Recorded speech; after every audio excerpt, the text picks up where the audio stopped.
MSLI T V, رہنمائی بدلتی دنیا کے لیے۔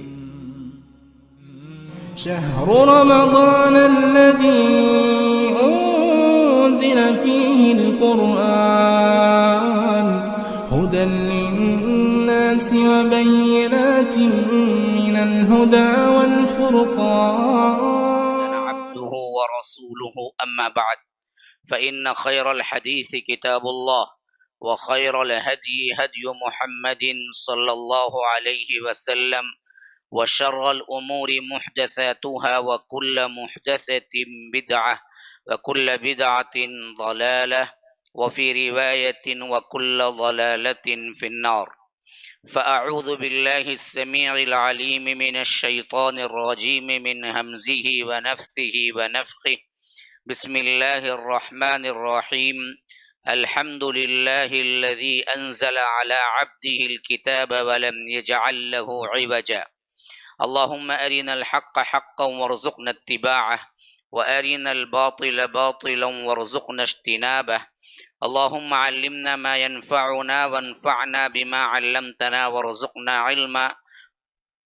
رب اشرح لي صدري ويسر لي أمري واحلل عقدة من لساني يفقه قولي. اس اللہ کے نام سے ابتدا جس کے ناموں کی کوئی انتہا ہی نہیں. ولو انما فی الارض من شجرۃ اقلام والبحر يمده من بعده سبعة ابحر ما نفدت کلمات اللہ. اس ذات اقدس پر کروڑوں درود و سلام ہو جو تمام جہانوں کے لیے رحمت للعالمین بن کے آئے تھے. اللہم صلی علی محمد وعلی آل محمد كما صليت على إبراهيم وعلى آل إبراهيم إنك حميد مجيد وبارك على محمد وعلى آل محمد كما باركت على إبراهيم وعلى آل إبراهيم إنك حميد مجيد.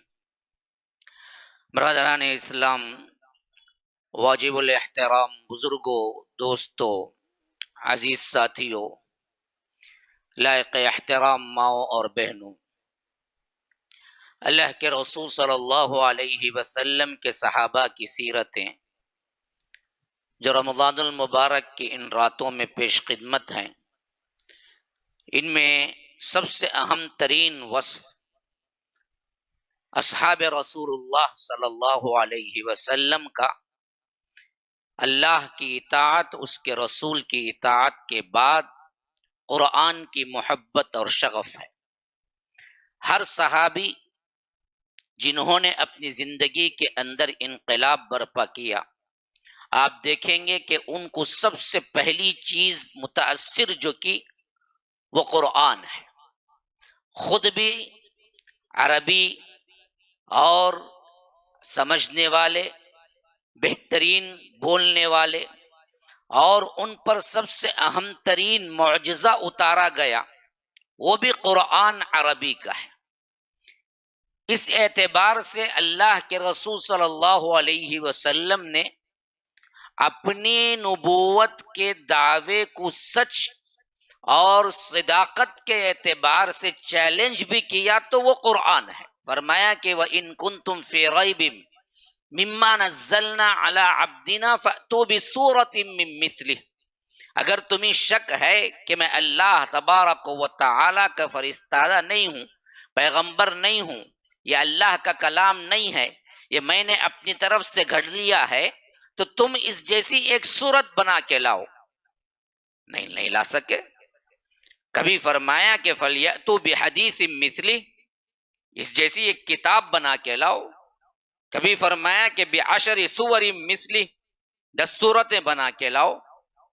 آخری میں فرمایا کہ بِسُورَةٍ مِّثْلِهِ، ایک صورت ہی بنا کے لاؤ.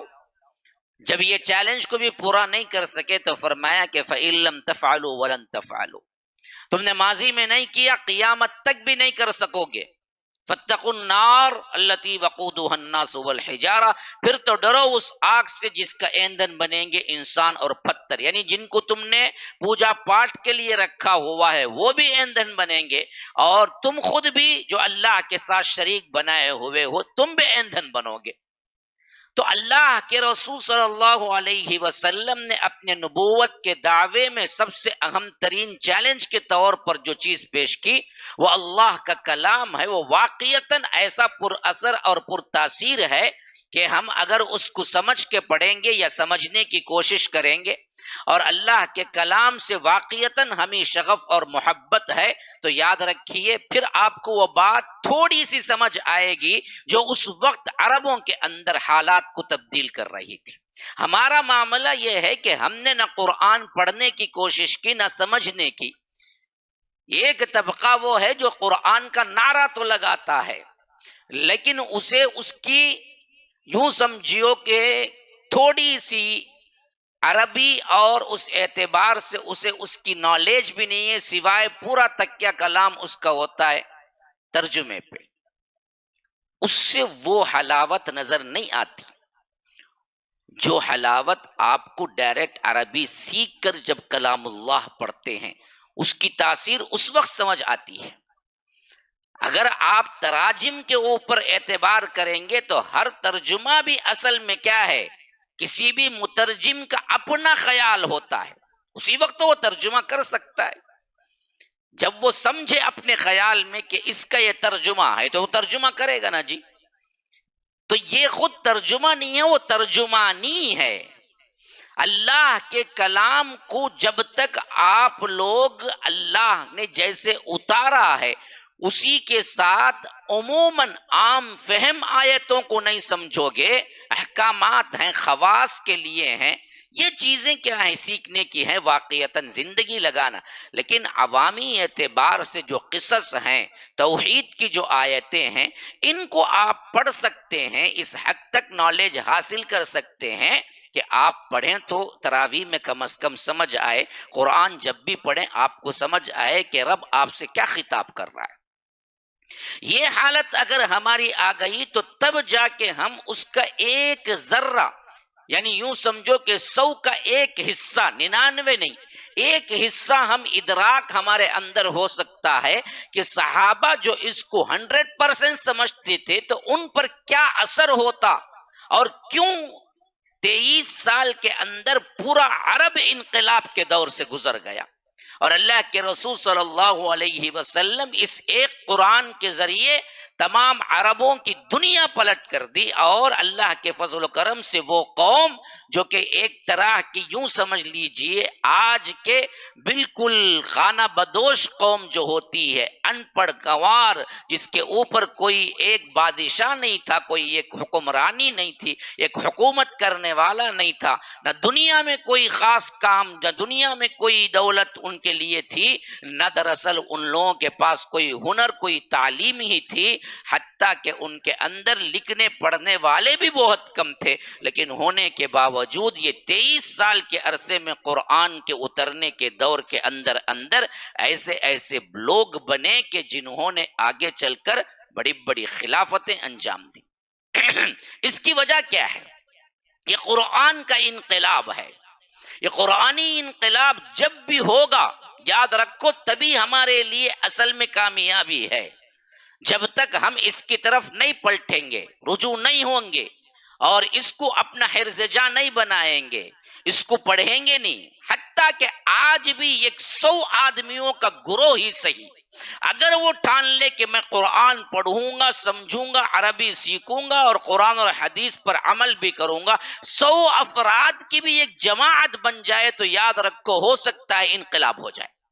ہمارے پاس کروڑوں لوگ ہیں ہاں کروڑوں لوگ ہیں اور ان میں اگر گن کے دیکھا جائے تو آج ہندوستان کے اندر پرانی قدیم جماعتوں کے اعتبار سے بھی 50-100 نکل آئیں گی جن کی زندگیاں 50 سال گزر گئی یا آ کر 75 سال گزر گئی یا جس کے کیا ہے 25 سال گزر گئے کیا کس کے کیا ہے 50 سال گزر گئے 60 سال. ان کی بڑی بڑی جماعتیں ہیں جن کی جماعتوں کے اندر ایک یوں سمجھیے کہ بڑے بڑے گروہ سما سکتے ہیں. ایک جماعت جب اپنے اظہار میں سالانہ اجلاس کرتی ہے سالانہ طور پر ان کا اجتماع ہوتا ہے تو 10-10 لاکھ جمع ہوتے ہیں 5-5 لاکھ لوگ جمع ہوتے ہیں، لیکن یہ جماعت جو بتانے کے لیے سالانہ جلسہ کر کے جمع کرتی ہے، ان میں واقعتاً قرآن کو پڑھ کر سمجھ کر عمل کرنے والے کتنے ہیں؟ ایک کا دکا بھی نہیں نکال سکتے آپ۔ اس واسطے کوئی انقلاب نظر نہیں آتا ہے۔ 50 سال، 60 سال، 70 سال، 80 سال، 90 سال کی جماعتیں 1940 میں 41 میں جماعت اسلامی بنی تھی، آج تک بھی کچھ نہیں ہے۔ حالانکہ انقلاب کا بڑا نعرہ تھا ان لوگوں کا بھی کہ ہم یوں کر دیں گے، کچھ نہیں ہوا، ویسے ہی حالات ہیں جو حالات ہیں۔ اور اسی زمانے، بلکہ اس سے پہلے کے زمانے کے اعتبار سے تبلیغی جماعت 70-80 سال سے کام کر رہی ہے۔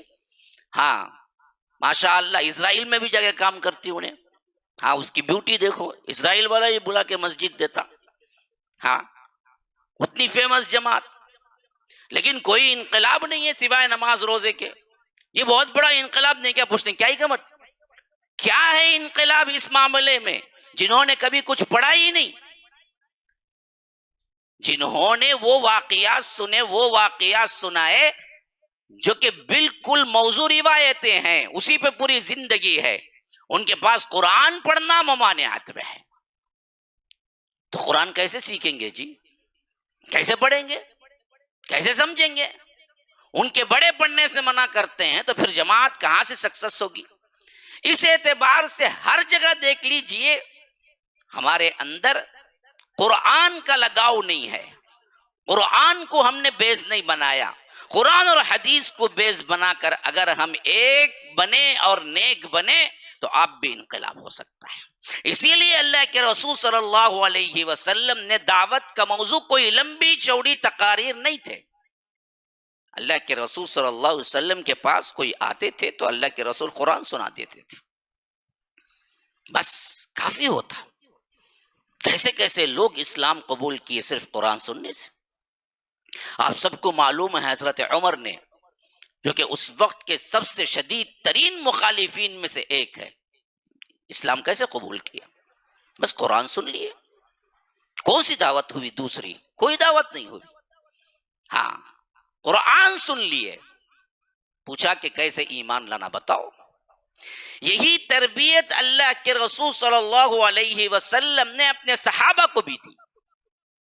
وہ بھی جب اسلام قبول کرتے تو سب سے اہم ترین چیز قرآن سیکھتے، پڑھتے اور اسے یاد کرتے اور اس کو سمجھتے، حالانکہ عربی ہیں، پھر بھی وہ اللہ کے رسول کے صحابہ جو اس سے سینئر صحابہ، ان سے قرآن سیکھتے، ان کے معانی و مفہوم کو سمجھتے، اپنی نمازوں میں قرآن کی تلاوت کرتے۔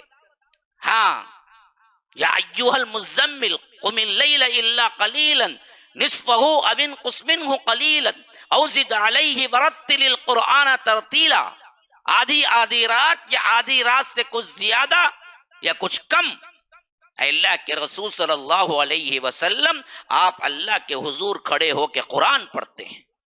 ہاں اللہ تعالیٰ خود گواہی دیتا ہے۔ اور یہ آدھی آدھی رات جب مکی دور میں پڑھتے تھے اللہ کے رسول صلی اللہ علیہ وسلم، یہ وہ زمانہ تھا جب اللہ کے رسول صلی اللہ علیہ وسلم کے ساتھ اس وقت کے ایمان لانے والے صحابہ سب کے سب جمع ہو کے قرآن پڑھتے تھے، ایک جماعت ساتھ میں ہوتی تھی، وہ پوری جماعت قرآن سنتی ہوئی تھی، قرآن یاد کرتی تھی۔ یہی وہ دور تھا جس میں جو صحابی بنا انہی کو اللہ کے رسول صلی اللہ علیہ وسلم نے آگے اہم خدمات سر انجام دینے کے لیے بھیجا۔ ایسے ہی ایک صحابی رسول جن کا نام نامی اسم گرامی تاریخ کے اندر مصعب بن عمیر ہے، یہ بڑے پائے کے صحابی ہیں جنہوں نے قرآن کو سیکھا اور ایسے سیکھا کہ خود اللہ کے رسول صلی اللہ علیہ وسلم کو مکمل اعتماد تھا کہ ان کو داعی اسلام بنا کر بھیجا جائے تو جہاں بھی جائیں گے یہ اسلام کا بالکل صحیح پیغام دیں گے۔ یہی وہ زمانہ تھا جب 11 نبوت میں یثرب کے چند افراد اسلام قبول کیے اور وہ جا کے اپنے اعتبار سے تبلیغ کیے یا اپنے اعتبار سے خواص کو کہا، تو وہ 6 افراد 12 بنے۔ وہ 12 بن کے جب واپس آئے تو ان لوگوں کا سب سے اہم ترین ریکوائرمنٹ اس وقت یہی تھا. ابھی اللہ کے رسول صلی اللہ علیہ وسلم کی ہجرت نہیں ہوئی ہے. اس وقت ریکوائرمنٹ یہی تھا کہ اللہ کے رسول آپ مدینے کے لیے ایک معلم بھیجیے، اسلام کو سمجھانے والا، سکھانے والا. تو بہترین شاندار تقریر کرنے والے، خطاب کرنے والے صحابی کا انتخاب نہیں کیا اللہ کے رسول صلی اللہ علیہ وسلم نے، بلکہ سب سے بہترین قرآن پڑھنے والے، سب سے بہترین قرآن کو سمجھنے والے، جو اللہ کے رسول نے خود تربیت دی تھی اور اللہ کے رسول کو مکمل اعتماد تھا، یہ مصعب بن عمیر صحابی کو بھیجا، جو اللہ کے رسول صلی اللہ علیہ وسلم کے مکی دور میں سابقون الاولون میں آتے ہیں. بڑے مالدار تھے، لیکن سب کچھ چھوڑ دیا اسلام کی راہ میں. ماں باپ کو چھوڑنا پڑا، بھائی بہنوں کو چھوڑنا پڑا، حتیٰ کہ دولت بھی گئی، سب کچھ گیا. ماں نے تو صرف ایک چادر دی جس سے انہوں نے کیا کیا، 2 ٹکڑے کر کے اس کو ایک تہبند بنایا، ایک اوپر اوڑھنے کے لیے بنایا. اور اس حیثیت سے اللہ کے رسول صلی اللہ علیہ وسلم کے پاس آئے تو اللہ کے رسول رو پڑے اور اس کے بعد کا پورا وقت قرآن سیکھنے میں لگایا. اس حد تک کہ جب مدینے کے لوگ آئے اور کہا کہ اللہ کے رسول صلی اللہ علیہ وسلم ایک معلم ہمیں بھیجیے، تو حضرت مصعب بن عمیر کو بھیجا. آپ سوچ رہے ہوں گے حضرت مصعب بن عمیر کی زندگی آج زیر بحث ہے. نہیں، زیر بحث زندگی وہ نہیں ہے. یہ داعی اسلام ہے، سب سے پہلے مدینہ منورہ کی طرف جاتے ہیں، اور ادھر اس وقت جو لوگ اسلام قبول کر چکے ہوتے ہیں ان میں ایک سردار ہیں جن کا نام اسم گرامی اسعد بن زرارہ ہے. اسعد بن زرارہ کے چھوٹے سے مکان میں اترتے ہیں اور یہاں سے تبلیغ مدینہ منورہ میں شروع ہوتی ہے، حتیٰ کہ ایک دو کر کے اسلام تیزی سے پھیلتا ہے. پھیلنے کی کوئی دوسری وجہ نہیں، بڑی بڑی تقاریر نہیں، لمبی چوڑی باتیں نہیں، گھنٹے کی خطابات نہیں، بلکہ صرف قرآن ہے. حضرت مصعب بن عمیر، حضرت اسعد بن زرارہ جہاں کہیں بیٹھ جاتے، لوگ وہاں سے گزرتے تو اسعد بن زرارہ کہتے کہ دیکھو یہ میرا مہمان آیا ہوا ہے، آپ لوگ ذرا بیٹھ کے باتیں سن لو، اچھی لگیں گی تو مان لو، برا لگا تو ہم کو چھوڑ دو. تو جو لوگ وہاں سے گزرتے بیٹھ جاتے، اور مصعب بن عمیر کو اللہ نے اتنی اچھی پیاری آواز دی تھی کہ وہ قرآن پڑھنا شروع کر لیتے. بس قرآن پڑھنا ہوتا، اس کے بعد جب اختتام ہوتا تو وہاں بیٹھنے والے پوچھتے کہ یہ کون سا مذہب ہے، اس میں داخل ہونے کے لیے کیا کیا ضروریات ہے، کیسے اس میں داخل ہوا جائے.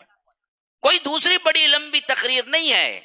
آج بھی ان تقریروں کی وجہ یہی ہے کہ ہم قرآن نہیں سمجھتے. قرآن سمجھتے ہیں تو قرآن سے بڑی زوردار اور خطاب بہترین کون سا ہو سکتا ہے. صرف اتنا پڑھنا کافی ہے. سوال تو یہ ہے کہ ہم قرآن پڑھے تو سمجھے کون، سیکھے کون، کس کی سمجھ آئے. اگر آج امت مسلمہ اس حد تک پہنچ گئی کہ قرآن اس کو ڈائریکٹ سمجھ آئے، یاد رکھو پھر تو کیا ہے، قرآن سے بڑی نصیحت کوئی نہیں ہے.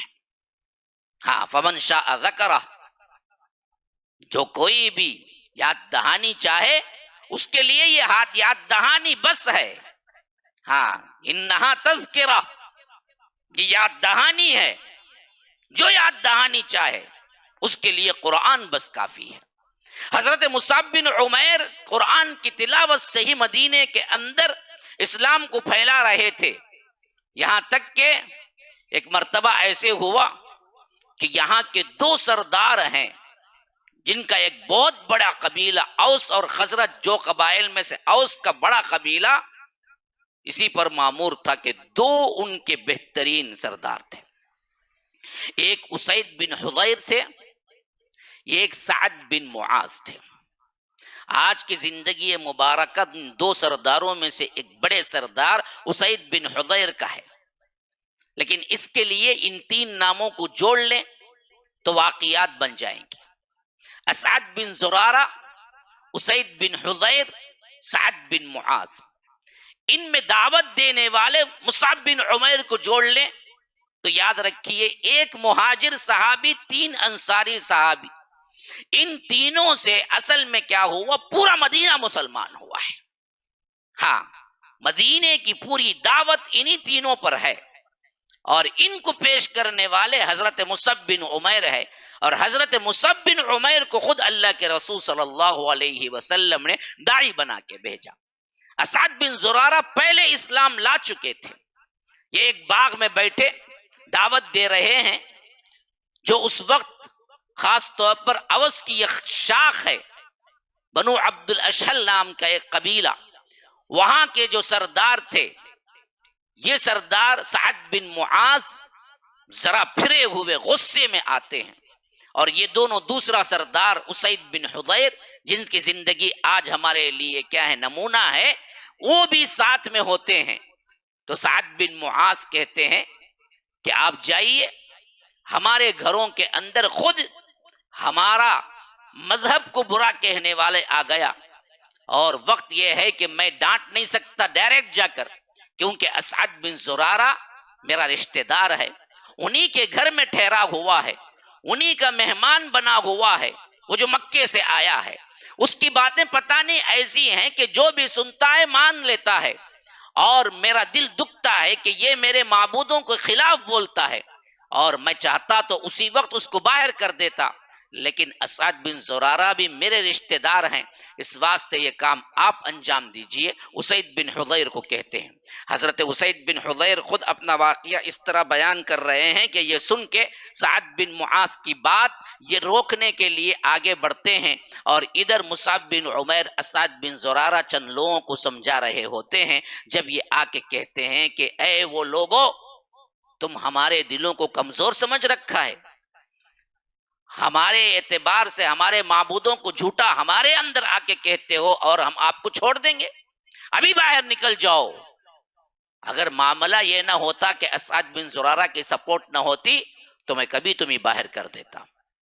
حضرت اسعد بن زرارہ خاموشی سے کان میں کہتے ہیں حضرت مصعب بن عمیر کے کہ یہ دراصل اپنے قبیلے کے دو بڑے سرداروں میں سے ایک ہے، ذرا آپ حکمت سے کام لیجئے، اگر اس کے دل میں اسلام داخل ہو گیا تو یوں سمجھیے کہ مدینے میں آدھا اسلام داخل ہو گیا۔ حضرت مصعب بن عمیر ان کی گرفت کو، ان کی باتوں کو نظر انداز کرتے ہیں، وہ تو حکمت سے بھرے ہوئے ہوتے ہیں، وہ داعی اسلام ہے، اسلام کے پہلے خود اللہ کے رسول صلی اللہ علیہ وسلم کی تربیت یافتہ ہیں۔ تو حضرت مصعب بن عمیر کہتے ہیں کہ آپ کی بات ہم سن لیتے ہیں، ہم خود چلے جاتے ہیں، آپ ہمیں کیا چلائیں گے، ہم خود چلے جاتے ہیں، لیکن ایک بات دیکھیے کہ میں کچھ باتیں آپ سے کرنا چاہتا ہوں، آپ بیٹھ کے سنیں، اگر واقعتاً اچھی لگے گی تو قبول کیجئے، بری لگیں گی تو ہم خود اٹھ کے چلے جاتے ہیں۔ حضرت اسید بن حضیر اپنا نیزہ زمین پہ گاڑتے ہوئے کہتے ہیں کہ بات تو تم نے حق کی کہی ہے، دیکھیں گے کیا باتیں ہیں وہ، اگر بری ہیں میں ابھی نکال دوں گا، یہ کہتے ہوئے بیٹھ جاتے ہیں۔ حضرت اسید بن حضیر جب بیٹھتے ہیں تو اس وقت کسی کو پتہ نہیں ہوتا کہ یہ اسلام کا داعی بن کے پلٹے گا، یہ تو اسلام کو روکنے کی قرآن ہے، قرآن یہ سراپا ہدایت ہے، لیکن ہم نے کیا کیا، اس ہدایت کے مینار کو چھوڑ بیٹھے۔ ان ھذا القرآن یہدی للتی ہی اقوم، یہ ہدایت کی طرف رہنمائی کرتا ہے، ہمارے اعتبار سے ہدایت یہاں ہے وہاں ہے، یہ پیر کے پاس ہے، وہ پیر کے پاس ہے، کالی کتاب میں ہے، لال کتاب میں ہے، ان کے پاس ہے، ان کے پاس ہے، اس کا دامن پکڑو، اس کا دامن پکڑو۔ ارے قرآن ہدایت ہے، ہدایت کی یہ کتاب ہے، اصحاب رسول اللہ کو ہدایت اسی سے تو ملی، اس کو چھوڑ کے ہم کہاں کہاں تلاش کر رہے ہیں۔ آج کے جتنے مسائل ہیں ان سب کا حل بھی یہی ہے نا جی، کہ قرآن سیکھو، قرآن پڑھو، قرآن پر عمل کرو، تمہارے مسائل ختم۔ حضرت مصعب بن عمیر قرآن سکھاتے ہیں، قرآن پڑھتے ہیں۔ اسید بن حضیر ایسا محسوس ہو رہا ہے کہ گویا کہ وہ دنیا و مافیا سے بے خود ہو کے سن رہے ہیں، حتیٰ کہ جب قرآن ختم کیے، وہ آواز، وہ انداز، وہ پڑھنا، اس کے معانی، اس کے مفاہم ایسے دل پہ اثر کرے کہ انہوں نے جب رکایا تو فرمایا حضرت اسید ابن حضیر نے کہ اس میں داخل ہونے کے لیے کیا کرنا چاہیے، اسلام میں داخل ہونے کے لیے کیا کرنا چاہیے؟ حضرت مصعب بن عمیر نے کہا کہ کچھ نہیں، نہا دھو، اچھے کپڑے پہن لو اور میرے ساتھ نماز سیکھ لو، 2 رکعت نفل نماز کیسے پڑھنا ہے سکھا دیتا ہوں، اور اشہد اللہ الہ الا اللہ و اشہد ان محمد رسول اللہ کہہ لو، کلمے کے ساتھ ہو جاتی ہے۔ انہوں نے کہا کہ میں تو سب سے پہلے اس کے لیے تیار ہوں، اور میں خود نہا دھو کے آ کے آپ کے پاس اسلام قبول کر لیتا ہوں، لیکن میں جو ہوں نا وہ میرے سردار کے اعتبار سے، میرے قبیلے کے اعتبار سے میں آہدہ ہوں، میرا ایک اور ہے سردار میرے ہی قبیلے کا، اگر وہ بھی قبول کر لیا تو پورا قبیلہ اسلام قبول کر لے گا، میں اس کو بھی بھیجتا ہوں۔ اسی نے مجھے بھیجا روکنے کے لیے، ابھی یہ روکنے کے لیے آئے تھے، دشمن بن کے آئے تھے قرآن سنا تو اب اسلام کے داعی بن کے پلٹ رہے ہیں اور کہہ کے جا رہے ہیں کہ میں بھی تیار ہو کے آتا ہوں اور اسے بھی کسی نہ کسی طرح بھیجتا ہوں۔ یہ کہہ کے واپس لوٹتے ہیں، اسلام قبول کرتے ہیں، پھر وہاں جا کے جہاں پر انتظار کر رہے ہوتے ہیں سعد بن معاذ، وہاں جا کے کہتے ہیں کہ بھائی میرے ہاتھ سے بات بنتی نظر نہیں آ رہی ہے، ایک تو آپ کا جو رشتہ دار اسعد بن زرارہ ہے وہ خود وہاں پر ہے اور وہ خود سپورٹ کر رہا ہے، تو مجھے بات بہت مشکل نظر آ رہی ہے، جب تک آپ نہیں جاتے، آپ نہیں سنبھالتے، بات نہیں بنے گی۔ حضرت معاذ، سعد بن معاذ کہتے ہیں ایک کام دیا تھا وہ بھی نہیں کیے ٹھیک سے، کیونکہ وہ جانا نہیں چاہتے تھے، کیونکہ ان کا رشتہ دار ساتھ میں ہے، لیکن جب حضرت اسید بن حضیر نے ہاتھ اٹھا دیا تو یہ بھی نکل پڑے، لیکن اس وقت ان کی زبان سے تھا کہ اللہ کی قسم، اسید جب گیا تھا وہ چہرہ اور جب آیا تھا وہ چہرہ، دونوں میں بڑا فرق ہے، جاتے وقت کا چہرہ آتے وقت نہیں تھا، کچھ تو گڑبڑ ہے، یہ کہتے ہوئے وہ نکلے، اور جب آ کے ادھر دیکھا کہ اسعد بن زرارہ اور مصعب بن عمیر آرام سے بیٹھے ہوئے ایسے ہی لوگوں کو وہ سمجھا رہے ہیں، تو سمجھ لیا کہ اسید بن حضیر اس کے علاوہ کوئی منشا نہیں تھا کہ میں بھی یہاں پر آ کے بیٹھوں، اس واسطے انہوں نے کہا، ورنہ تو کیا ہے ہنگامہ ہوا ہوتا، کچھ تو ادھر ادھر بات چیت ہوئی ہوتی، ویسے کچھ آثار نظر نہیں آ رہے ہیں۔ اچھا، اس کے بعد جب یہ آئے تو اللہ کے فضل و کرم سے سیم بات ہوئی جو حضرت اسید بن حضیر سے ہوئی، ایسے ہی انہوں نے چلایا غصے سے، اور حضرت مصعب بن عمیر نے کہا کہ دیکھیے آپ جو کہنا ہے بات کہہ لیجیے، آپ بیٹھیے، میں کچھ باتیں ہیں سناتا ہوں، اچھی لگیں گی تو مان لیجیے، بری لگیں گی ہم خود نکل جاتے ہیں یہاں سے۔ اللہ تبارک و تعالی ان لوگوں کو چن لیا تھا اسلام کے لیے۔ حضرت سعد بن معاذ کہتے ہیں کہ بات تو ٹھیک کہتے ہو، نیزہ گاڑتے ہیں، بیٹھ جاتے ہیں، اب پھر بات شروع ہوتی ہے، پھر کلام اللہ کی تلاوت ہوتی ہے، مصعب بن عمیر کی آواز ہے، بہترین انداز ہے، قرآن ڈائریکٹ ان پہ اثر کر رہا ہے، جو سن رہے ہیں بات سمجھ بھی آ رہی ہے۔ ہمارا معاملہ کیا ہے جی، مول صاحب کو بولنا پڑتا، دوسری رکعت میں سجدہ تلاوت ہے، بولے تو بھی کیا ہے، جگ کو دیکھتا ہوں کہاں چلے گی انہوں، نہیں بولے تو ہنگامہ ہو جاتا۔ ہاں، میں ہمیشہ کہا کرتا ہوں پورے قرآن میں بے اختلاف 14 ہے، پورے قرآن میں سجدے جو ہے نا 14 یا 15 ہے، 15 آیتیں بھی یاد کر لیا نا اسے معلوم ہے کون سی آیت سجدہ تلاوت ہے، امام صاحب کو بولنے کی ضرورت نہیں پڑے گی، پڑھتے رہے، سجدہ تلاوت کی آیت آئی، اللہ اکبر بول کے گئے تو اس کو معلوم ہوگا ارے یہ آیت مجھے بھی یاد ہے، یہ سجدہ تلاوت کی ہے، سیدھے سجدہ کر لے گا۔ ہم کو 15 آیتیں یاد کرنے کا بھی متحمل ہم نہیں ہیں، امام صاحب کو بولتے ہیں تمہیں بولنا، ہمیں سب یاد نہیں کریں گے، تمہیں ہر سال برابر بولنا، دوسری رکعت میں سجدہ ہے، پہلی رکعت میں سجدہ ہے، نہیں بول کو گئے، ان کو کیا ہے ایسی ٹائٹ کی لی دیتے، دیکھو انہوں زندگی بھر پھرنا کہاں تراوی کو ملتی مجھے جگہ بول کو، تو بلاتے نہیں تم نہ کہتے انہوں، اب کیا کریں گا بیچارہ امام، بولنا سوال نہیں ہے نا دوسرا، ہم بدلتے نہیں، ہاں ہم بدلتے نہیں، قرآن کو بدل دیتے ہیں، ہماری حالت یہی ہے کہ ہم بدلنے کو تیار نہیں. امام کو دیتے ہیں تجھے دے دیں پیسہ 25,000 کی 50,000 دیتے ہیں, جو بولتے ہیں وہ کرنا. تو ہم نہ سب پوچھتے. میں ایک جگہ گیا تھا, عجیب بات. ایک جگہ میں گیا تھا, ابھی قریب میں گیا تھا, کہ وہ امام صاحب بولے کہ میں ہی تیسرا امام ہوں جو اللہ کے فضل سے 2 مہینے سے ہوں ٹکا ہوا. اس سے پہلے 2 امام ایک ہفتے میں بدل گئے. میں پوچھا کہ ویسے کیا بات ہوئی بھائی, ہر ہفتہ امام بدل گیا؟ وہ بولے کہ کیا بھی نہیں مول صاحب, پہلا امام آیا وہ بولا سود پو, انہوں بولے سود ہمیں لیتے ہو, کیسا بولتا تو ممبر کو سود نہیں لینا, چل جا بولے, میں چلا گیا. دوسرا آیا سگریٹ پہ, بولا یہ ہمیں بیٹھ کو پیتے ہو, ہم نہ بولتا ہے تو سگریٹ میں دیتا درما تجھے, تو مجھے بولتا ہے سگریٹ نہیں, تو بھی چل جا بولے. اب میں آیا ہوں نہ سود پہ بولا ہوں نہ سگریٹ بولا, اللہ بولنے کو ہوں. میں کتنے مہینے رہتا ہوں گے, اب دیکھنا. میں یہ امام ایسا بنا کے رکھے ہیں, ہم بدلتے نہیں ہیں, تم بدلنا ہے. ہاں, کوئی بھی کچھ بھی بولے نا, پہلے امام کو ہٹاؤ جی بولتا ہوں, انہیں بدلتا نہیں, تیار ہی نہیں ہے ہم.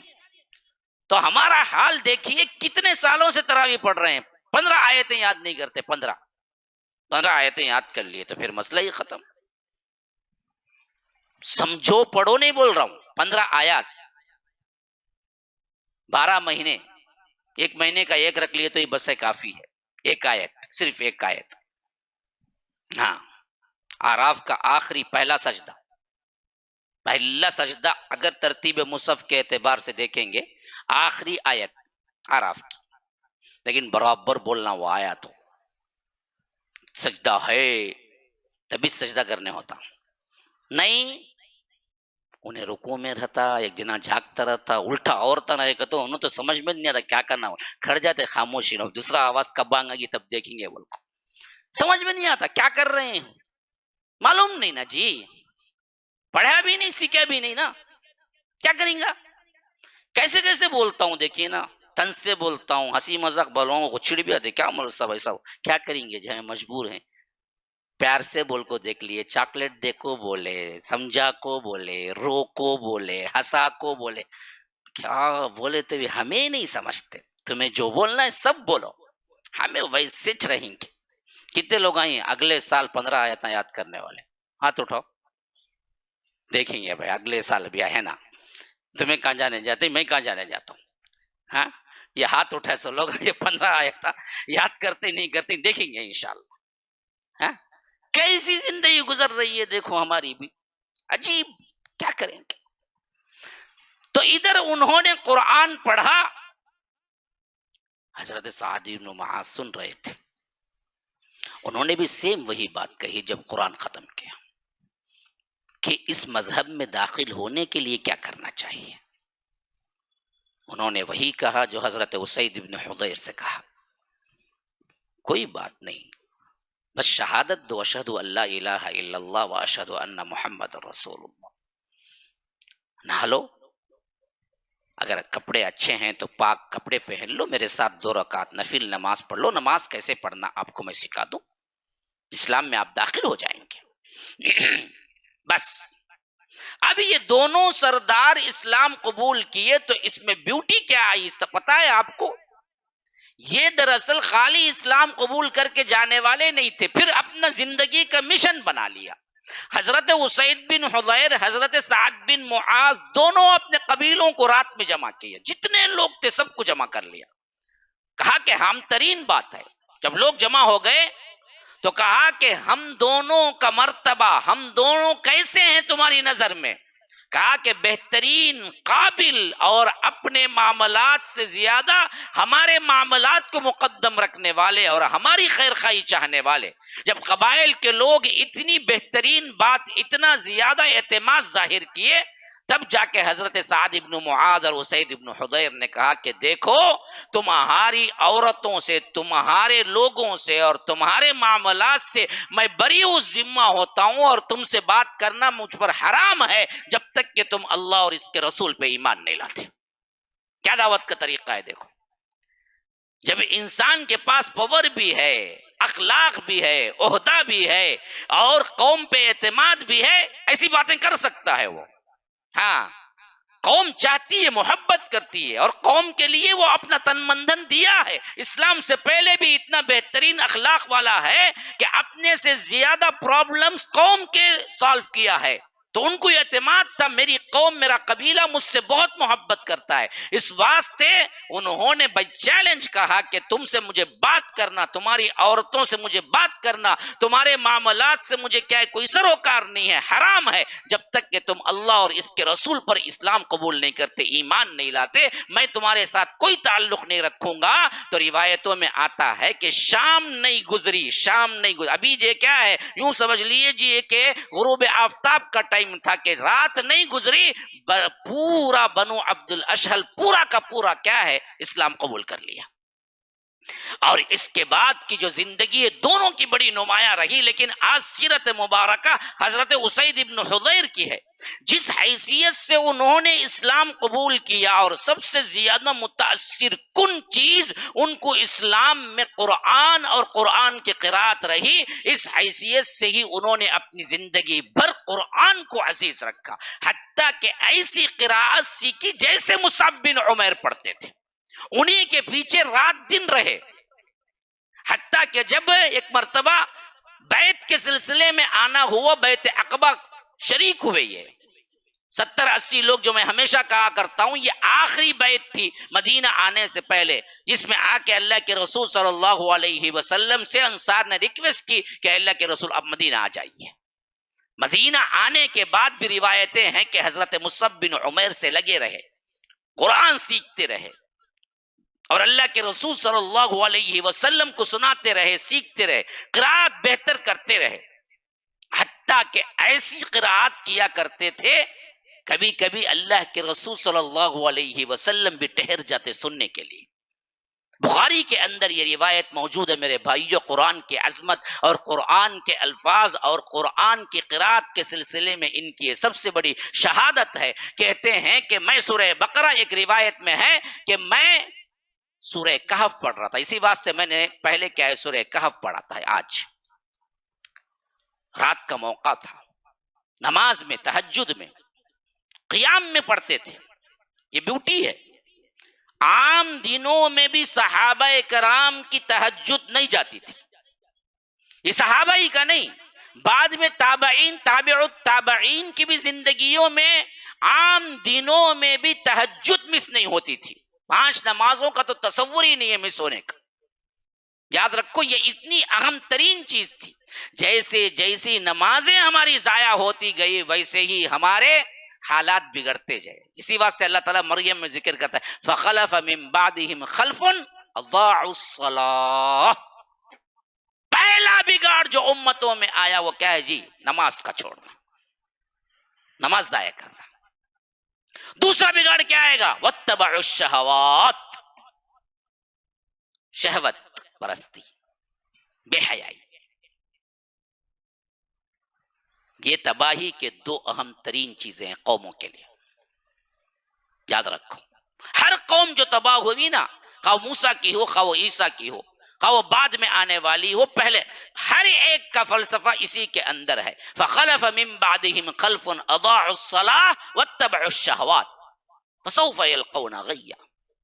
یہی حالتیں ہمارے اندر بھی آئی، اسی سے ہم جائے. آج دیکھو مسلمان کتنے کروڑوں کی تعداد میں رمضان کی جس طرح مسجدیں بھرتی ہیں ویسے عام نمازوں میں بھر جائیں تو بس معاملہ ہندوستان کا بدل جائے. جمعہ میں جیسے بھرتی ہیں ویسے کیونکہ جب جمعہ میں بھرتی ہیں تو یہ مسلمان جمعہ کے تو نہیں ہوئے نا جی، صبح اسلام قبول کیا جمعہ میں آ گئے، ویسا تو نہیں نا. یہ پیدائشی مسلمان ہے نا، تبھی تو جمعہ میں بھی آئے. جب جمعہ میں ہر مسجد بھر سکتی ہے تو نماز ظہر، عصر، مغرب، فجر میں ہی بھر سکتی ہے نا جی.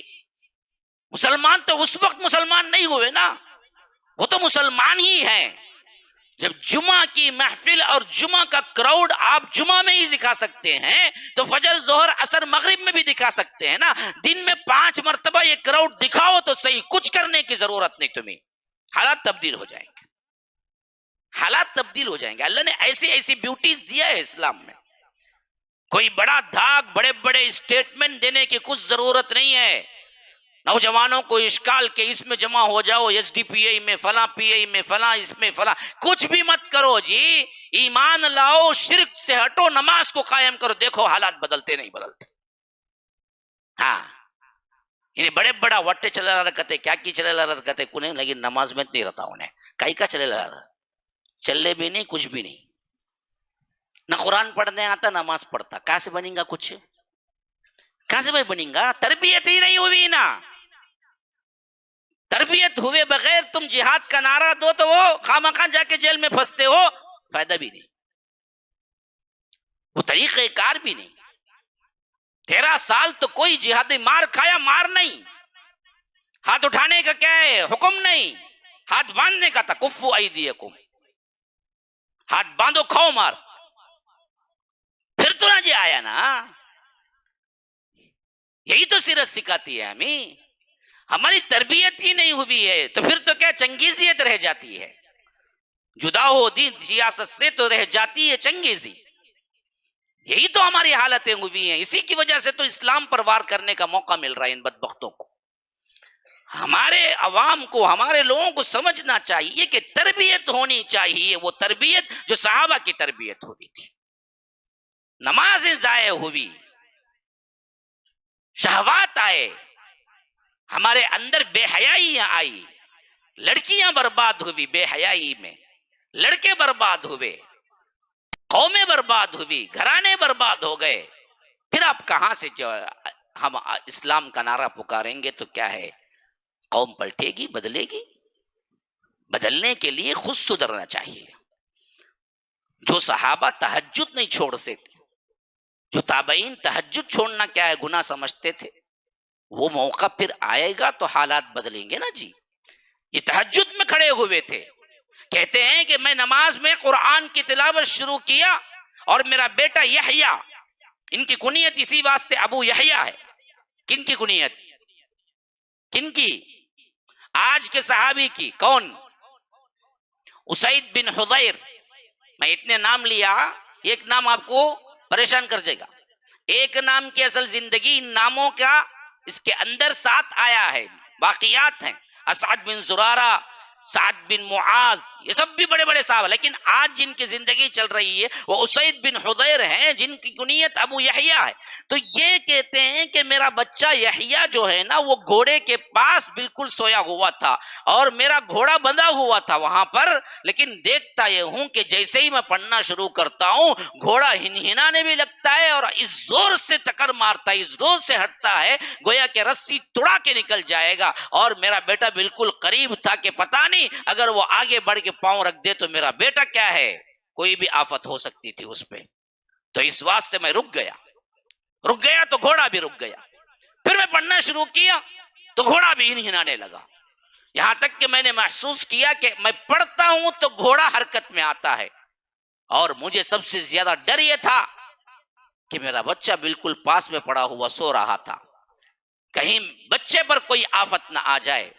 اس واسطے میں نے اس کو ختم کیا اور یہ واقعہ میرے ذہن میں رہ گیا، اور میں جب ختم کیا تو یہ گھوڑا کیوں ہنہناتا ہے جب میں پڑھتا ہوں، یہ دیکھنے کے لیے میں باہر آیا تو کیا دیکھتا ہوں، عجیب منظر دیکھتا ہوں کہ ایک بہترین ابر کا ٹکڑا ہے، ایک چھتری جیسا ابر کا ٹکڑا، اور اس ابر کے ٹکڑے میں چھوٹے چھوٹے قندیلیں لٹک رہی ہے، روشن قندیلیں، اور وہ آہستہ آہستہ اسی گھوڑے کی طرف سے اوپر آسمان کی طرف جا رہا ہے۔ یہ سب چیزیں میرے لیے عجیب تھی۔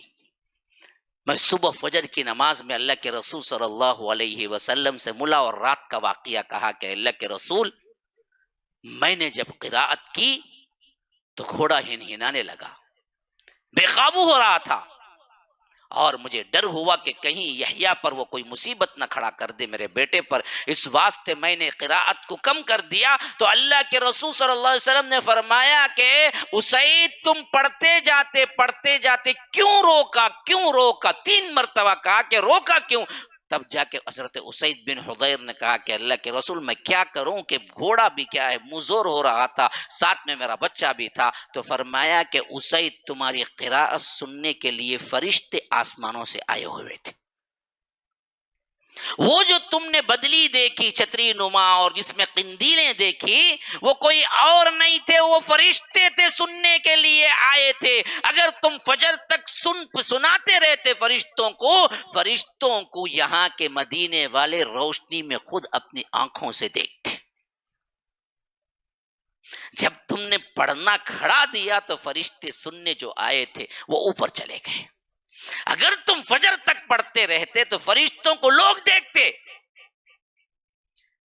یہ قرآن ہے جس سے فرشتے اترتے ہیں، رحمتیں نازل ہوتی ہیں.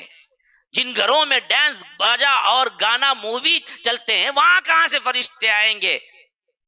پھر کوئی چیخے گا، کوئی مرے گا، کسی پہ حال آئے گا، کسی کو کیا ہے فلاں بیماری ہوگی، کسی کو فلاں ہوگی، تب جا کے بولتے کہ کوئی راقی ہے، کوئی قرآن پڑھنے والا ہے. کہاں کا جی قرآن پڑھ؟ تم کب جی قرآن پڑھنے والے خود بنو گے؟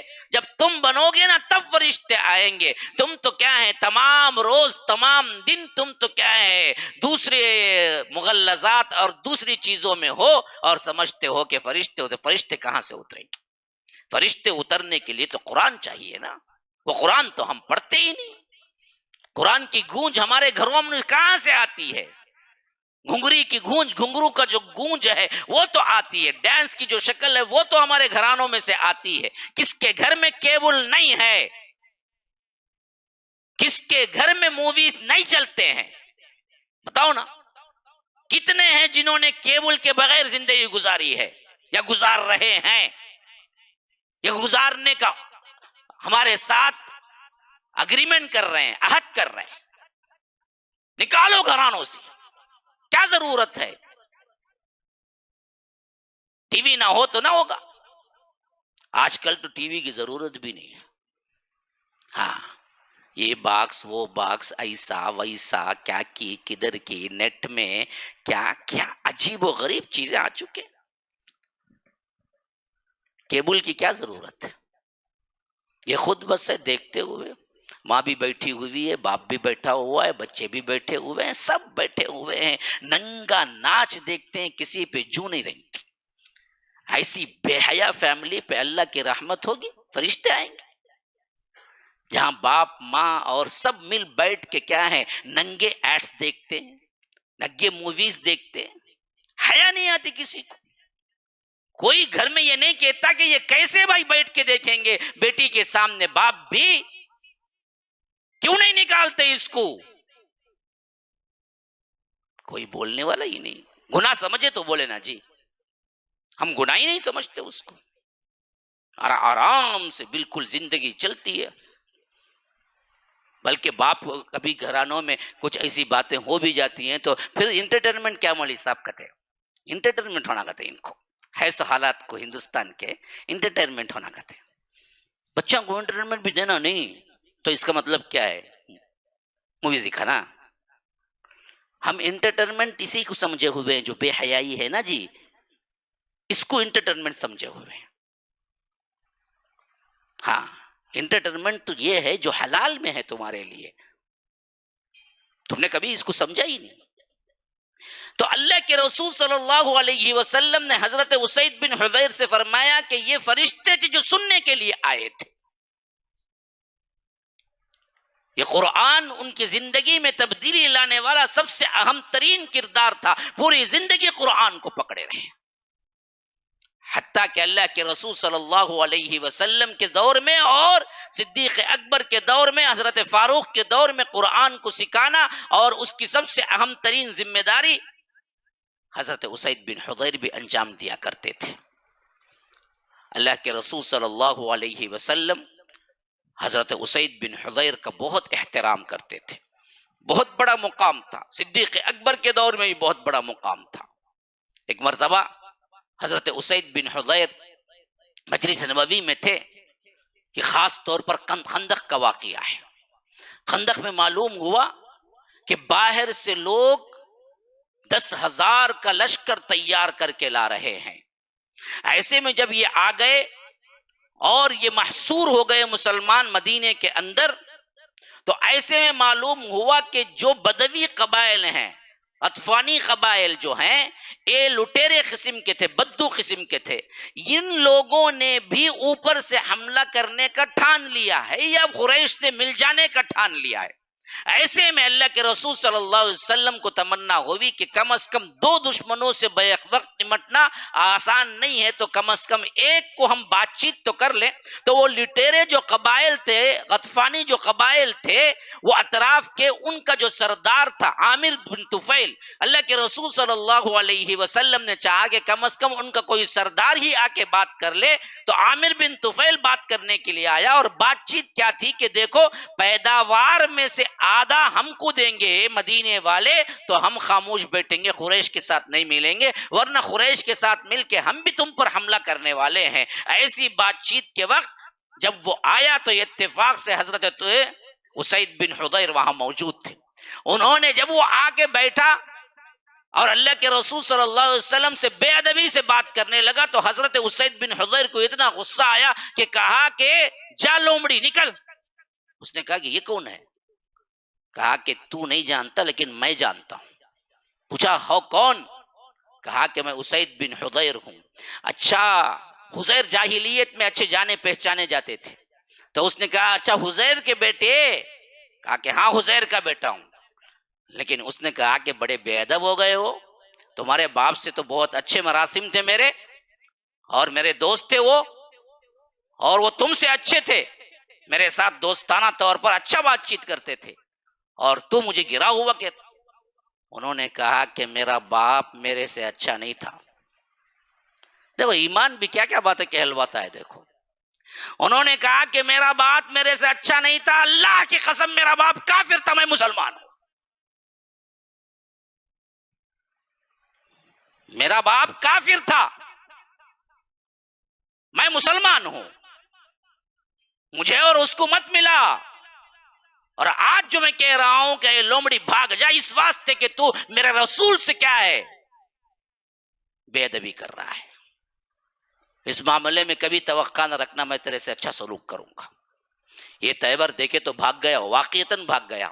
بعد میں حضرت سعد بن معاذ دوسرے سردار ملے، پوچھا اللہ کے رسول کیا آپ نے وحی کے لحاظ سے یہ بات مان لیا کہ آدھی پیداوار ان کو ہم دیں گے؟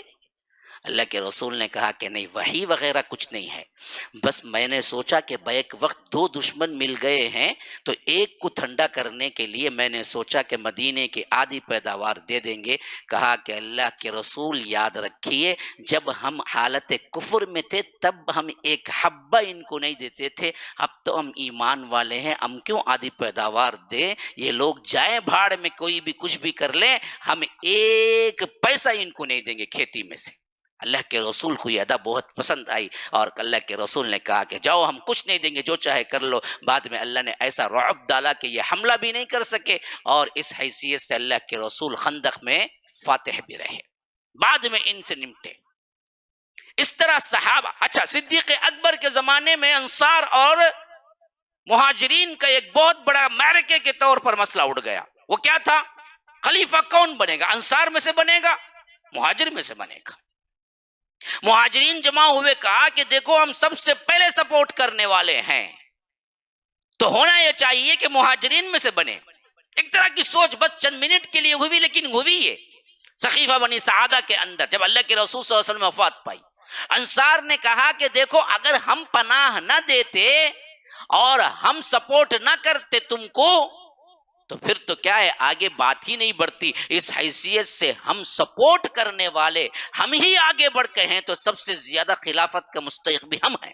اور خاص طور پر سعد بن عبادہ ایک صحابی ہیں، وہ چاہتے تھے کہ یا تو ان کو بنایا جائے، یا یہ چاہتے تھے کہ ایک مہاجر سے ہو جائے ایک انصار سے ہو جائے۔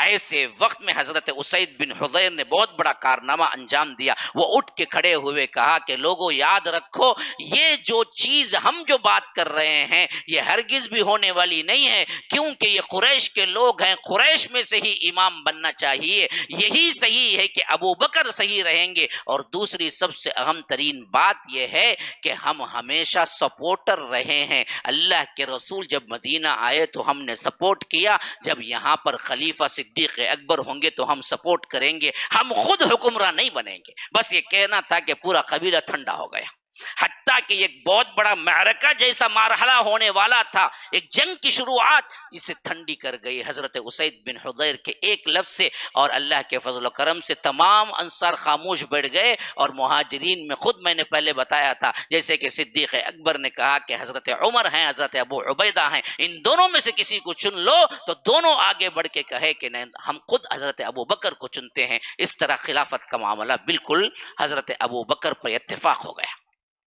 ان میں بہت اہم، اسی واسطے صدیق اکبر اپنے خلافت کے دوران حضرت اسید بن حضیر سے اہم ترین معاملات میں مشورے کیا کرتے تھے، یہاں تک کہ حضرت عمر کے دور مبارک میں 16 یا 15 ہجری میں معلوم ہوا کہ ابو عبیدہ نے لیٹر لکھا، فرمایا کہ امیر المومنین، ہم بیت المقدس کا محاصرہ کیے ہوئے ہیں، فلسطین بیت المقدس یہاں تک پہنچ گئے تھے، 15 یا 16، صحیح تر روایت 15 کی ہے، تو ہم پورا محاصرہ کیے ہوئے ہیں، اور وہاں ان لوگوں نے یہ شرط رکھی ہے کہ امیر المومنین تمہارا خود آئے تو ہم بغیر کسی جنگ کے آپ کے حوالے چابیاں کر دیتے ہیں بیت المقدس کی۔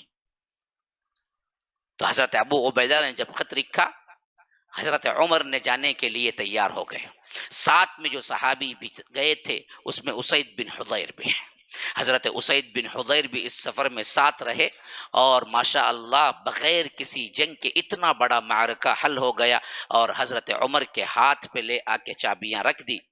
یہ پورا ایک بہت لمبا فلسطین کی تاریخ ہے جو آپ اگر دیکھیں گے تو بڑی دلچسپ ہے۔ آج کے اعتبار سے جو غزہ میں جو کچھ ہو رہا ہے، یہودیوں نے جو کچھ بھی تنتناٹ اور تناوٹی کر رہے ہیں، کس طرح معاملات کر رہے ہیں، یہ تمام چیزیں آپ کو معلوم ہو جائیں گی کہ حضرت عمر کے دور خلافت میں جب فتح ہوا تو خود عیسائیوں نے یہ شرط رکھوایا کہ یہودیوں کو یہاں زمین خریدنے کی اجازت نہ دی جائے۔ ہاں، اتنا مارا تھا عیسائیوں نے یہودیوں کو، کہیں منہ چھپانے کی جگہ نہیں تھی ان لوگوں کو۔ 2000 سال، اور قریب میں 1940 کے اعتبار سے ہٹلر نے اتنا مارا، منہ چھپانے کی جگہ نہیں تھی اس وقت۔ اب 45 میں تو مرا ہے ہٹلر، لیکن پھر آج یہ صرف 60-70 سال کا عرصہ ہے جس میں یہ کھڑے ہیں، اور اب ایسا لگتا ہے کہ یہودی اور عیسائی دونوں ایک مل کے اس کو کھڑا کیے ہیں، حالانکہ یہ اندر سے ابھی بھی کیا ہیں، بہت تفریقے ہیں، دیکھنے میں لگتا ہے کہ یہ دونوں ایک ہیں، ورنہ تو یہ پوری زندگی دونوں دشمن رہے۔ حتیٰ کہ حضرت عمر سے لکھوایا دیتے وقت کہ یہودیوں کو یہاں زمین نہ دی جائے، اور پوری تاریخ اسلام میں یہودی کبھی زمین لے نہیں سکے اسرائیل میں، حتیٰ کہ آخری خلیفہ عبدالحمید جو تھے ان کے پاس ریکویسٹ گئی تھی کہ آپ اجازت دیں، انہوں نے کہا کہ میری جان جائے گی لیکن میں نہیں دوں گا۔ جب خلافت گری تب جا کے 1917 میں یہ قانون بنا کے لے سکتے ہیں، تب تک بھی ان لوگوں کو قانون نہیں تھا کہ وہاں پر ایک حب، 1 انچ زمین بھی لے سکیں وہ۔ آج وہ پورے غزہ اور پورے فلسطین کو ہڑپنے کے چکر میں ہیں، تاریخ ہم کو پتہ نہیں ہے۔ تو بہرکیف جب واپس آئے بس 1-2 سال رہے۔ ہاں، ایک مرتبہ بیٹھے ہوئے تھے، وفات کا واقعہ بھی بڑا عجیب ہے۔ ایک نوجوان وہاں سے گزرا، بہترین حلہ پہنے ہوئے، بہترین لباس تھا، اور ان کو پتا تھا کہ یہ لباس غنیمت میں آیا ہوا ہے۔ جب آتا تھا حضرت عمر سب کو یکساں تقسیم کرتے تھے، اور اس میں بھی مراتب کے اعتبار سے تقسیم کرتے تھے۔ انصار تو وہ تھے جن کے مرتبے الگ الگ تھے۔ یہ جو بچہ گیا تھا وہ رتبے کا نہیں تھا، انہوں نے دیکھا، کہا کہ اچھا یہ تم کو کس نے دیا؟ کہا کہ کیا ہے، مجھے جو ملا تھا۔ اب ان کو اتفاقاً یہ معاملہ لگا کہ انصار کو اگنور کر رہے ہیں حضرت عمر، جبکہ اللہ کے رسول صلی اللہ علیہ وسلم اپنی وفات کے قریب انصار کو یہ بات کہے تھے کہ آپ اگنور کیے جائیں گے تو تب کیا کرنا، صبر کر لینا یہاں تک کہ تم مجھ سے عامل ہو، تمہارے ساتھ کچھ بے انصافیاں نا انصافیاں ہوں گی۔ تو حضرت عمر جب گزرے تو کہا کہ یہ جو چیز میں دیکھ رہا ہوں کہ آپ کی خلافت میں ہو جائے گا، حضرت عمر نے کہا کہ اسید تم نے کیسا تصور کر لیا، اللہ کے رسول نے جو کہا کہ انصار سے ناانصافی ہوگی وہ میری خلافت میں ہوگی، میرے جیتے جی ہوگی، یہ کہہ کے دونوں رو پڑے۔ کہا کہ اللہ کی قسم یہ معاملہ نہیں تھا کہ میں تم کو اگنور کر کے ان کو دیا، اصل میں دیا تھا تم سے بھی زیادہ، بدری جو صحابی تھے ان کو میں نے دیا تھا، اب ان سے اس نے پیسہ دے کے خریدا تو میں کیا کروں، میں نے نہیں دیا تھا وہ کپڑا، میں تو دیا تھا ان سے بھی زیادہ ایک انصاری صحابی کو جو مرتبے میں تھے، اب ان سے اس نے کیا ہے خرید کے پہنا ہے، میرا اس میں کوئی قصور نہیں ہے۔ تو وہ خوش ہو گئے، حضرت عمر سے کہا کہ آپ میرے بھائی ہیں، خطا ہم سے ہو سکتی ہے، اس طرح مل جانے والے، شکایتیں آتی بھی تھی دل کھول کے بیان کر لیتے تھے، ہماری طرح جمع کر کر برابر وقت کو نکالتا دیکھو حد دیتا، ویسا نہیں معاملہ، صحابہ بالکل اپنے آپ میں پاک صاف ذہنیت رکھنے والے تھے۔ پھر اس کے بعد جو ملے نا جی الحمدللہ، وفات کا وقت قریب آیا 20 ہجری، اس وقت 4000 دینار 4000 درہم قرضہ تھا۔ حضرت عمر سے کہا کہ آپ کیا کرنا ہے، میری جائیداد جو کچھ بھی ہے وہ بیچ کر قرضہ ادا کر دینا، میں آپ ہی کو ذمہ دار بناتا ہوں اپنا، یہ کہہ کے انتقال فرمایا۔ انتقال کے بعد دیکھا کہ 4000 درہم نکالنا ہے، اب قرضدار سب کھڑے ہوئے ہیں۔ حضرت عمر نے کہا کہ میرے بھائی کے بچوں کو میں فقیر یا تنگ دست بنانا نہیں چاہتا، ان تمام قرضداروں کو بلاؤ۔ جب وہ آ گئے، امیر ہیں، خود حکم دے سکتے نہیں، بلکہ انہوں نے ریکویسٹ کی کہ دیکھو میرے بھائی نے مجھ پہ ذمہ داری ڈالی ہے، اب اس کے بچے بھی ہیں اور اس کے لیے کچھ جائیداد چاہیے، اب جو کچھ بھی ہے تب تقسیم کر کے دے دوں، 4000 درہم نکال دو تو ان کے لیے کیا رہ جائے گا۔ میں ایک ریکویسٹ کرتا ہوں، آپ لوگ مجھے وقت دو، سالانہ 1000 درہم آ کے لے جاؤ، باغ جو ان کا باغ تھا جو بیچنے پر پورا اماؤنٹ آ سکتا تھا، لیکن سال کو 1000 درہم کا مال اناج تو نکال سکتا تھا، تو حضرت عمر نے کہا کہ ہر سال 1000 دینار کا 1000 درہم کا اناج لے جاؤ، اس پہ تم بات چیت کر لو۔ تو کہا کہ امیر المومنین اگر آپ کہتے ہیں تو ہم بھی راضی ہیں۔ اس طرح معاملے کو سالو کیا اور وہ جائیداد ایسے ہی بچوں پر منتقل کی۔ کہا کہ میں نہیں چاہتا تھا کہ مجھ پر اعتماد کر کے اس نے پوری ذمہ داری اسید بن حضیر نے مجھے دی کہ اس کے بعد ان کے بچے یتیمی کی حالت میں تنگ دستی میں پہنچے، یہ نہیں چاہتا تھا، اس واسطے انہوں نے اسی باغ کی آمدنی سے قرض 4 سال میں ادا کر کے ان کا قرضہ بھی ادا کیا اور ان کا باغ بھی سیف کیا۔ اس طرح اللہ تعالیٰ کیا ہے، اللہ کے لیے قرآن اور اللہ تبارک و تعالیٰ کی محبت کرنے والوں کے لیے ان کے بچوں کے اعتبار سے بھی جو چیزیں ضروری ہیں ان کو سیف بھی کرتا ہے، ان کے بچوں کو بھی سیف کرتا ہے۔ هذا وبالله التوفيق وصلى الله وسلم على نبينا محمد۔ أسأل الله لي ولكم ولسائر المسلمين من كل ذنب فاستغفروه إنه هو الغفور الرحيم۔ والسلام عليكم ورحمة الله وبركاته۔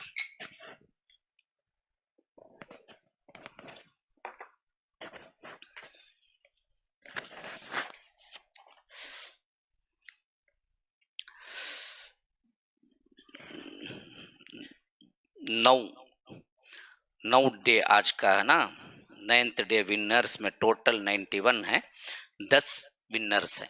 کیوں کڑا امتحان تھا کیا آج؟ آؤ بیٹا آؤ، اٹھاؤ، یہ لو یہ پورا جمع کرو، ایک اٹھاؤ تمہیں اس میں سے، ہاں ایک اٹھاؤ جی، ہاں لو یہ لو چاکلیٹ لے لو، جاؤ۔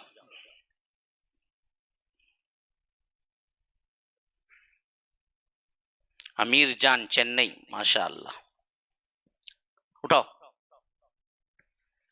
یہ لو۔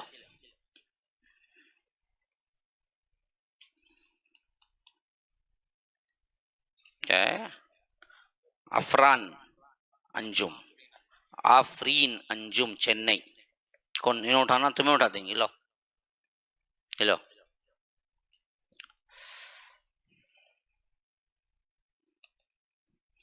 محمد عاقل چنئی، سبحانک اللہم و بحمدک اشہد ان لا الہ الا انت استغفرک و اتوب الیک۔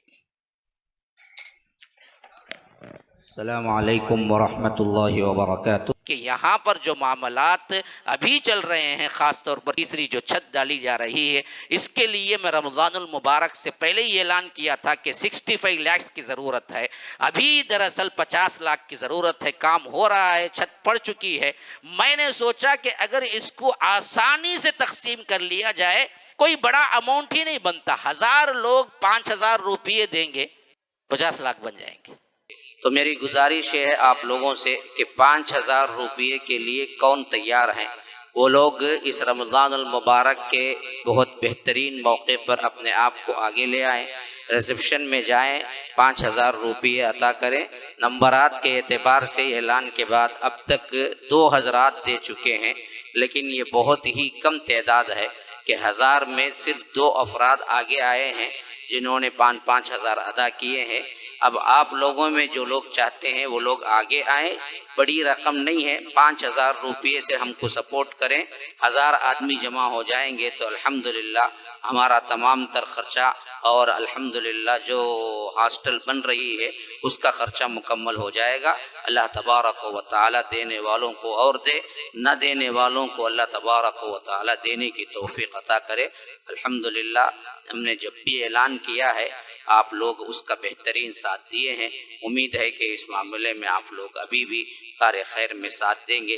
اللہ تبارک و تعالی ہم سب کو صحت عافیت کے ساتھ دین و دنیا کی ہر بھلائی عطا کرے۔ السلام علیکم ورحمۃ اللہ وبرکاتہ۔ السلام علیکم ورحمۃ اللہ وبرکاتہ کہ یہاں پر جو